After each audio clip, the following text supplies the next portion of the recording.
Hello friends, welcome back to my mini vlog. તો તમે જોઈ શકો છો આપણે આજે વડગામ જઈ રહ્યા છીએ, જે ચૂંટણી કાર્ડના કંઈક કામ માટે બોલાવ્યા છે આપણને મામલતદાર કચેરીમાં. તો તમે જોઈ શકો છો આ અમારા ગામથી બહાર જવાનો રસ્તો છે, વડગામ જવાનો રસ્તો છે.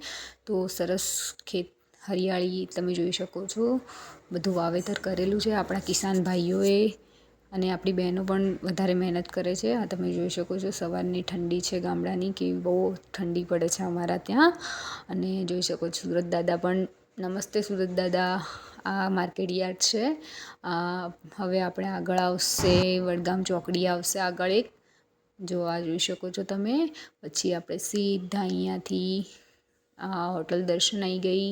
પછી આપણે આ ઉત્તરાયણ છે તો પતંગો ભોપા બધું મળી રહ્યું છે, જોઈ શકો છો તમે. આ રાજસ્થાન મીઠાઈ છે. આગળ જઈશું તો આપણે, જો તમારા ત્યાં ઉત્તરાયણ આવી છે કે નહીં, પણ અમારા ગામડામાં તો આવી ગઈ છે. આ છે document collection centre and help desk. તો તમે તમારા ચૂંટણી કાર્ડ સુધરાયા. હવે 2002ની યાદીમાં ક્યાં નામ હોય કોને ખબર. આ છે મામલતદાર કચેરી, સામે જનસેવા હતી, ને આ છે મામલતદાર કચેરી. તો બાય બાય.